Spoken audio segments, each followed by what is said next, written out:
नमस्कार मंडळी, मी राणी पुन्हा एकदा प्रभास किचन या मराठी चॅनलमध्ये तुमचं स्वागत करते। आज आपण गुढीपाडव्यानिमित्त साखर गाठी अत्यंत सोप्या पद्धतीने न बिघडता कशा बनवायच्या ते बघणार आहोत। तर यासाठी इथे मी एक नॉनस्टिकचं आप्पे पात्र घेतलेलं आहे।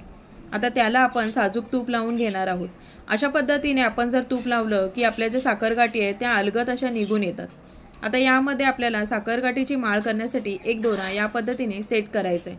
आता हा दोरा मी व्यवस्थित अगोदर पाण्यातून काढून घेतला होता आणि स्वच्छ तो असं सुकवून घेतला होता, तो आपण ह्याच्यामध्ये सेट करूया।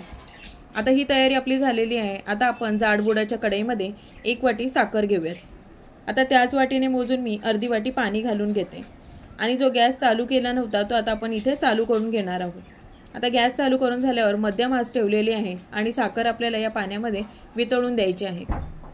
आता मध्यम ते फास्ट करत करत मी इथे छान अशी साखर विरघळून घेतलेली आहे। आता साखर विरघळल्यावर आपल्याला यामध्ये 1 चमचा दूध घालायचं आहे।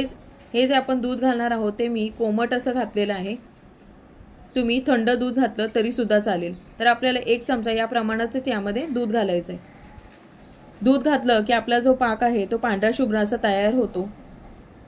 आता दूध घातल्यावर आपल्या पाकाला या प्रकारची जी मळी बाहेर येते ती बघू शकता। अशा प्रकारे जी मळी आलेली आहे ती आपल्याला अशा पद्धतीने चमच्याच्या साहाय्याने काढून टाकायची आहे।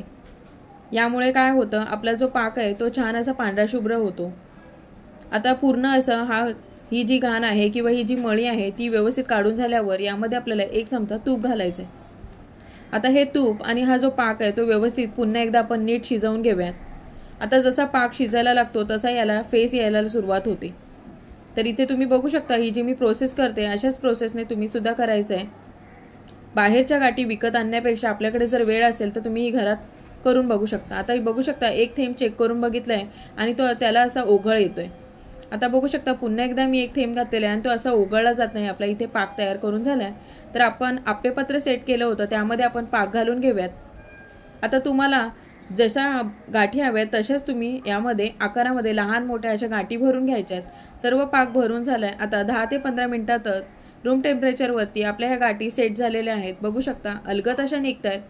आता आपण नॉनस्टिकचं आप्पेपत्र वापरलेलं आहे तर आपली गुढीसाठी गाठी माळ तयार झालेली आहे। तुम्ही सुद्धा या पाडव्याला नक्की अशा प्रकारे बनवून बघा आणि तुमची साखरेची गाठी माळ कशी तयार झाली हे कमेंटमध्ये मला नक्की कळवा।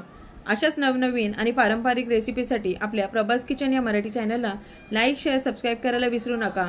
पुन्हा एकदा तुम्हाला गुढीपाडव्याच्या खूप साऱ्या शुभेच्छा। तोपर्यंत पुन्हा भेटूयात। धन्यवाद।